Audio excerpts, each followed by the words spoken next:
Che everybody in Cyberland. Everybody allowed? At least I hope so. Omo Odun Dileke coming at you with another great video. Before I begin, I want to say that this video was inspired because people are going onto the community tab. They're looking at the polls that I'm putting on there saying, hey, next video, what are we thinking? And I threw 3 topics out there and people hit Eggun. And Eggun was overwhelming. It's like a 60% out of 3 categories. So I said, you know what? Eggun it is. Eggun it is. So here it is. So without further ado, let's get out with the formalities. Like, share. And now, let's better understand Ifa and Eggun. It's going to be a good one, guys. So listen through the whole thing. Okay? So, when we think about Ifa and Eggun, we have to understand some things here. Right? And I think it's very important for us to understand the things that surround this word Eggun within the Yoruba religion. Right? And whenever we say Yoruba religion, we're thinking a little broader, right? We're thinking more than just lineage, Diaspora, Isha, when we talk about Ifa. All right? I'm going to speak primarily on Diaspora, Lokumi, understanding of Eggun, and how do we get to this part. In Isha side, I'm only going to merely touch on something because I think it's important to understand that we are both talking same sheets of music. We just go about it a little bit differently. And I'll be the first one to say that I think within the Lukumi practice, we have a more thorough understanding of Egguns than on the Isha side because we've applied many different practices. We've applied many different, I guess practices would be the right word when it comes down to where have we gathered our knowledge outside of Ifa. And then when we make a diaspora, which is a concoction of things, and we mix it with this foundation over here, and we see something bloom and work and become effective, then we understand that that is what we did in the diaspora. So let's explore first the commonality between Ifa and what we call Eggun. So what is Eggun? Eggun is an ancestral plane. That's period. That's what it is. If you look up Egungun, it's a bone, right? When you say Egungun and you say Eggun, then you're talking about the ancestral plane, those who died, that what we buried, right? That's why Egungun and the concepts of Egungun, we start to think about what are they doing, right? They're honoring ancestors, honoring those that they have buried. There's a lot of things within the Yoruba language that you got to remember that it's very much how you position words, phrases, accents, right? In order to get the true meaning. So we understand through Ifa concepts, doesn't matter where your lineage lines, that there is a concept of your ancestral worship. Now, both Ifa lineages, both lead us to look at the sign that's called Osameyi, right? That lead us to understand that the spirit world exists, that we all have spiritual doubles, that we all have this thing, right, that walks with us, that when it's not properly aligned, our lives begin to fall into chaos, and when properly aligned, it begins to fall more into blessings. That's why it's very important for us to always have our Egguns lined up properly so that we better understand what we are dealing with when it comes to spirits. How are they aligned with us? How are they doing? And in both sides of the lineages, we believe in that. Now, In the Isha side, they have aspects of an Eggun society. They have an aspect of Igbe, which Igbe is a very general term to a spiritual double, and then that spiritual double is broken down into multiple categories, multiple attributes of nature, right, that bring us a deeper understanding. In the Ifa side of Diaspora, we have the same thing. We understand that you have a spirit guide, and that guide has different currents of different aspects of nature. We just don't call it Igbe. So when we look at the similarities of things, we say, okay, so ultimately at the end of the day, Ifa gives us some form of roadmap to go do something in order to line up our spiritual doubles and to better understand the spirits that are around us. Egum, ancestral realm. Sounds good. So far, so good. We understand that there's a foundation. There's another word that I want to share with you. Is Eggun is ancestor. Ancestral realm is really the word Orun. O-R-U-N. Not to be mistaken, because in Diaspora we also have songs that say Oro Eggun. Oro meaning word, right? Word that is spoken to our ancestors. Words that are chanted to our ancestors. The calling of our ancestors, right? Oro Eggun. So it's very important to understand that as well as you begin to dissect Eggun. Eggun, ancestors. Orun, ancestral realm. Additionally, when we look at Isha side and we say, okay, they have this concept Igbe that's broken down into many different concepts, we also have this thing in Diaspora called Orun. Not that we are receiving an ancestral realm within Lukumi, but there is a concept of a divinity called Orun, which primarily speaks of the concepts of Oturaniku and Irete Yero, right, or Irete Iwuri within the Diaspora's version of interpretations of the Odun, which speaks on male and female. Egum, ancestors, spirits.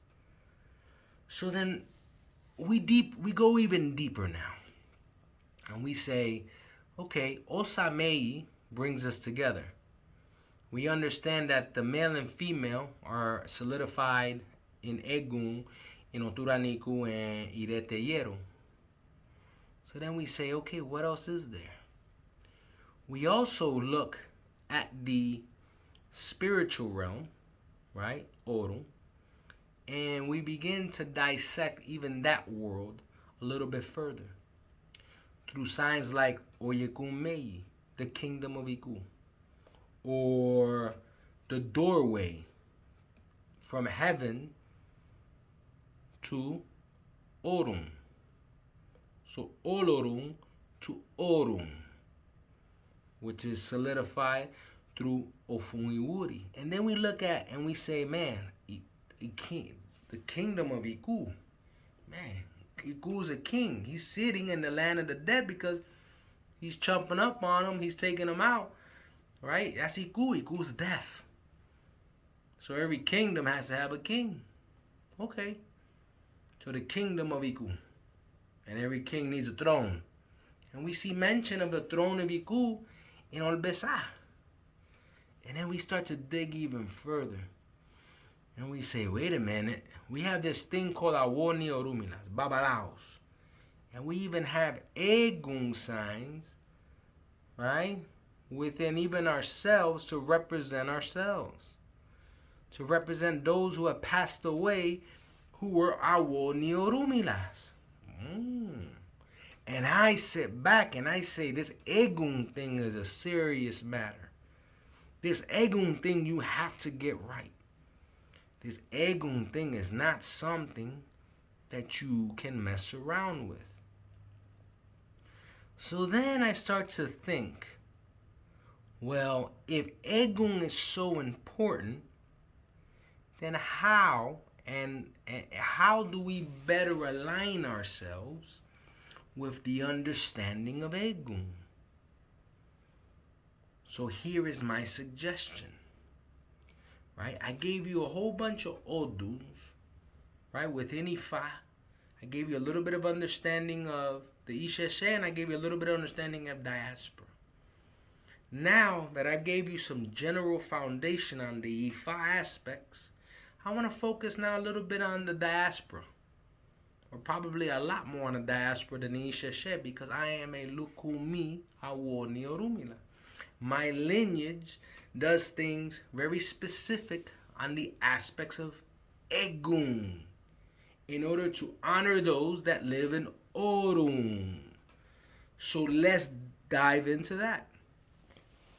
In the sign of Osaolbe, Osaeshu, Osarafobeo, we understand that spiritual misas, pirete, are vital. Are vital. We also understand that the consecration, right, of something that's called the Teja de Eggun, the clay tile of Eggun. So the clay tile of ancestors, right? As we begin to learn our words a little bit, we understand that there is a responsibility within that Teja de Eggun, which I believe, which our lineage believes, those who follow Diaspora, the Osha side, the Santeria, whatever you want to call it, okay? Olorisha worship, Orisha worship. You understand that we have this thing called Teja de Eggun, right? The clay tile of Eggun, which begins to tell us a few things. One, what does the clay tile represent? Why is it that we are so infatuated with a clay tile?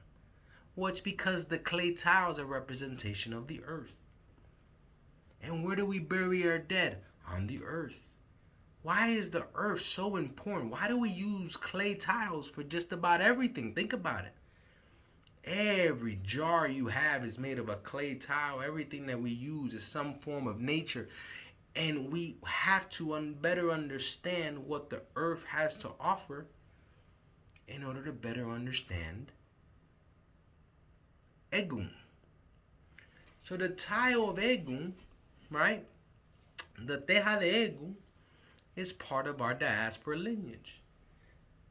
That's why there are many signs painted on there, because it's the power of those signs that are invoked when that earth is fed.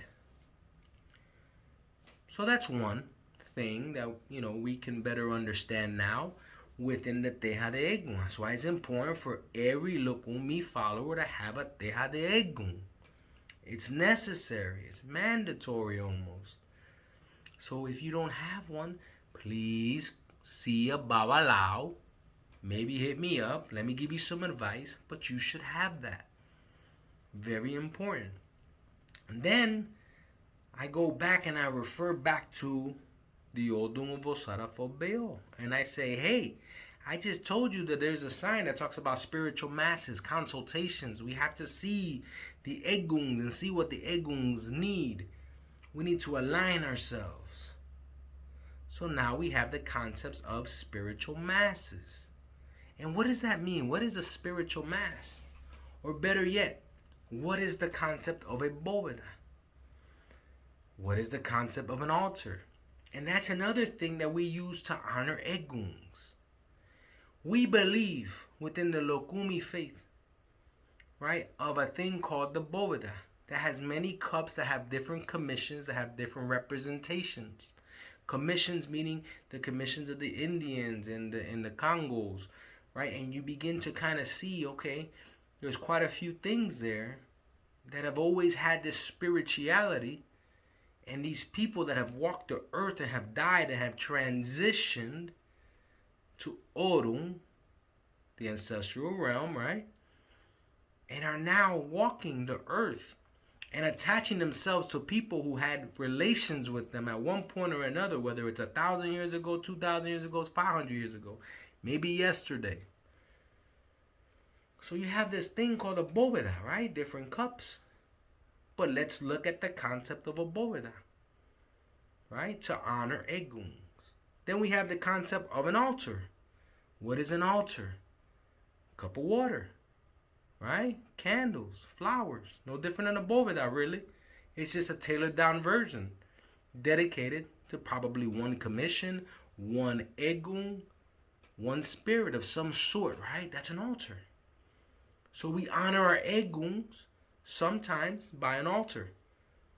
And as you begin to grow in the faith, then you get a full bóveda.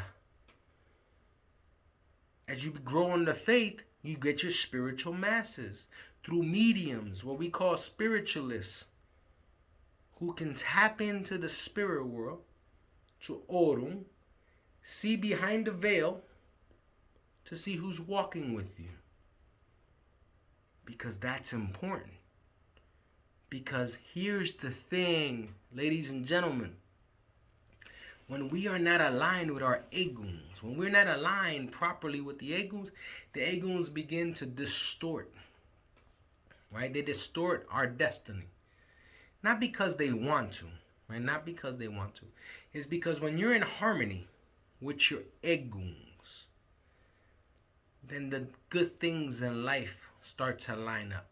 When you're not in harmony with your Egguns, you begin to find yourself in a different type of motion in life. Things don't work out the way you want them to work out. I am a very strong believer that once you receive your mano de orula, your awofaca, your ikofa, right, and you find yourself, okay, I took my step, I understand my destiny, it is vital that you do two things. Receive your Teja de Eggun, and you do a spiritual mass. Because we got to begin to understand how do we line up your Egguns even further. Because Eggun, when we talk about your spirit and your spirit guide and your Ori and Eshu and your guardian Orisha all live in this big nice house called your head. And they're driving you and they're pushing you, right? And if we're not aligned properly, you're going to know about it. You're going to see it. You're going to feel it. Life is not going to be not going to flow as well as you want. And that's why it's important to line ourselves up with our Egguns.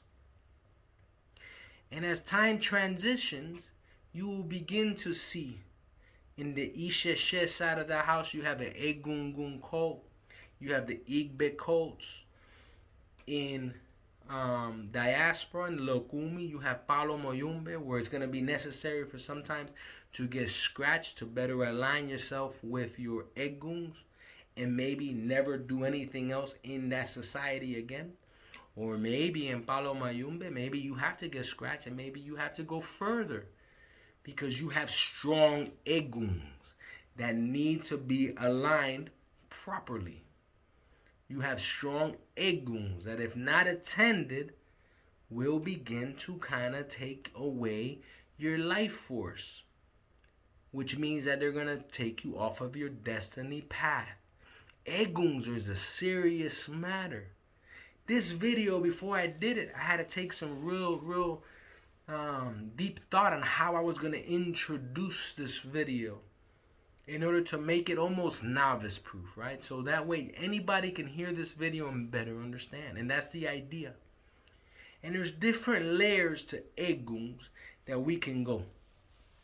But I want to touch on a couple of other things. When your children are growing up, when we were growing up, we had tendencies. And even till today, as grown-ups, we have tendencies.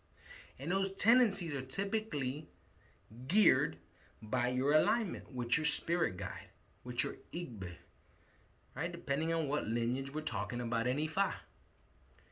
So when we see people with a lot of anxiety, depression, homicidal, suicidal, right? Anything to the point where their mental capacity is somewhat disrupted by something else.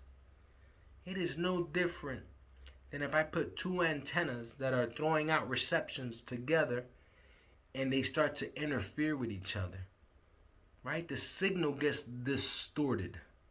And that is what Eggun and not aligning what Eggun can do to a person. So before you say, hey, maybe we need a paraldo, we gotta do an exorcism, or this person has something wrong with them, I would almost challenge each and every one of you to think, are they spiritually aligned? Right? Because that is probably the first place you should look. Is the Ori and Eshu and the spirit guide and the guardian Orisha all jiving to move you in the right direction? Egguns is a serious matter. I can't say that enough. Okay, now let's talk about the aspects of the trifecta. And I think I put this out on Instagram a little while ago, right? And I showed the world, and in that world there was a hand holding it, and I said the trifecta, meaning Ifa, Orisha, and Eggun is how you survive. This video is geared for you to understand that Eggun side. It's geared for you to understand that if you are an Orisha practitioner, if you are an Ifa follower, you cannot deny the aspects of Eggun. You cannot deny the aspects of honoring those who are sitting in the land of Orun. You cannot deny, especially if you're in diaspora, a Teja de Eggun, a spiritual mass. And what is your next step in order to better align? And Isha, go see an elder and see if you are spiritually aligned. Where's your Ori? Where's your Igbe? In diaspora, where's your Ori? Where's your spirit guide? How are you getting there? And with what tools? Serious matter. We can speak on Eggun a lot further, but I want to hear your comments and questions. Leave them in the bottom. And as always, I hope you enjoyed this video.